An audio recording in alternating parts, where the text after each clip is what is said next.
Еден знак, вистина. Сонцето секое утро се подоцна и подоцна се појавуваше од зад планината. Неговата сила почна да се намалува. Ветрот, како да сакаше да му ја покаже својата сила, дуваше се посилно и посилно. Гранките на дрвјата се нишаа ту лево, ту десно. Едноставно не сакаа да се предадат. Тие ги бранеа своите рожби со зрели јаболка секое утро. Кога одев на училиште, поминував покрај најубавата овошна градина во целиот крај. Секое стебло на овошките беше обелено со вар. Секоја сува гранка искроена навреме и речиси секогаш зрееше некој овоши. Во пролет, кога ќе поминев покрај градината, самиот изборував. Овие вкусни црешки како би ги лапнал. Секогаш ќе чекав, кога нема никој незабележливо да влезам. Во лето, во неголемата горештина, кога немаше никој по улиците, во овоштарникот секогаш се насладував со сочни кајси и праски. На мојата прошетка низ овоштарникот на соседот одев секогаш сам. Не сакав сведоци.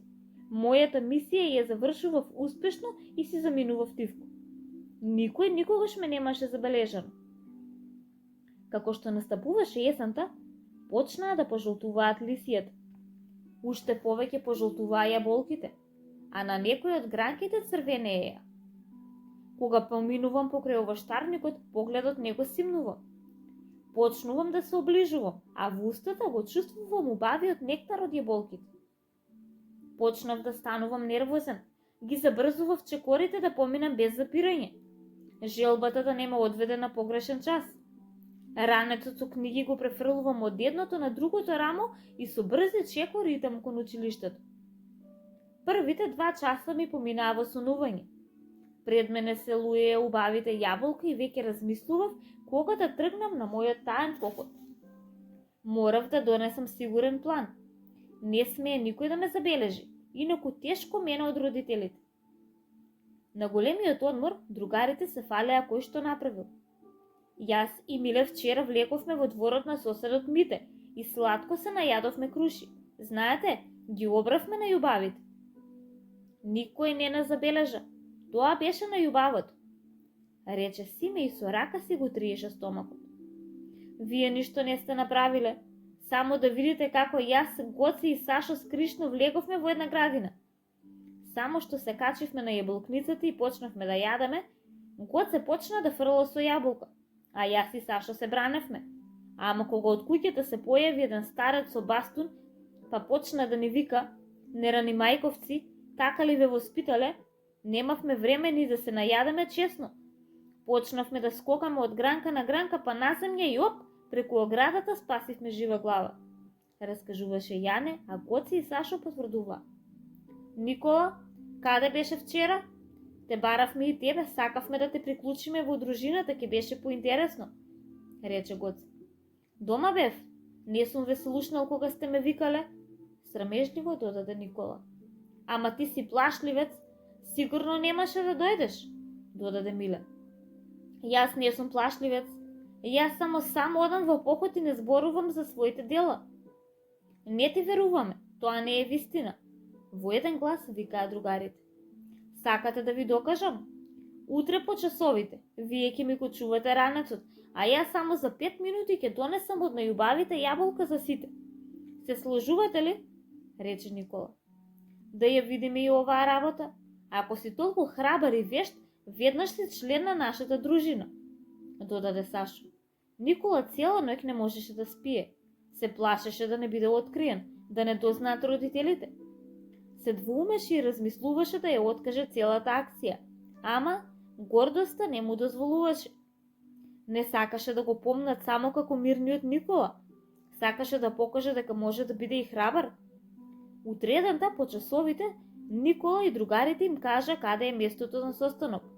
Другарите го чекаа на договорената пољана. Оттаму имаа убава позиција да го гледаат што прави. Во еден миг сакаа да му се придружат, но Никола не дозволи. Им рече дека тоа не е добра идеја. Никола ја прескокна оградата како верверичка и си искачи на јаболкницата. Ги береше на јубавите јаболка, па на друго дрво и на крај како што Тивко влезе се обиди и Тивко да излезе. Во моментот кога ја прескокнуваше оградата, блузата му беше натежната од јеболката и не забележа кога му се закачи на железната ограда. Со едната патика заглави во железната решетка. Оф, се слушна притајано овкање. Оф, леле раката, само да си стигнам до дома, се зборуваше Никола сам со себе. Браво, Никола, па ти си вистински крадец, никој не те сети, а ние ги видовме домакините. Си сплашивме за тебе, го фалеа момчињето. Од денес си член на нашата дружина, браво, се докажа на дело. Додека загризуваше гоцо од сочното јаболко, го потчупна Никола по рамото. Оф, раката не, те молам, малку ме боли раката. Сега ќе ве напуштам, морам да си одам дома, им рече Никола. Го зеде ранецот и замина дома. Кога стигна дома, болката се повеќе го обземаше. Почна да се препотува, а потоа се појави и оток на раката. Размислуваше како да каже, како да признае, да не се посрамоти. Неговите родители секогаш велеа дека тоа е највоспитаното дете, ама тие не знаеа за неговите тајни подвизи, не знаеа дека денес сакаше да биде херој. Поручекот заспа. Мајка му се зачуди кога отиде во соба и го провери. Никола се препотуваше и тивковкаше. Веднаш го однесе в болница, а таму што да види? Левата подлактица му беше пукната. Мораше 3 седмици да носи гипс на раката. Другарите го задеваа дека не ќе може да присуствува на нивните херојски подвизи. Никола веќе и не помислуваше да учествува во плановите на другарите. Се му беше доста. Еден ден, кога поминуваше покрај омилениот воштарник, само со поглед се насладуваше, а во устата го чувствуваше вкусот на јеболката, но ја чувствуваше и болката во раката.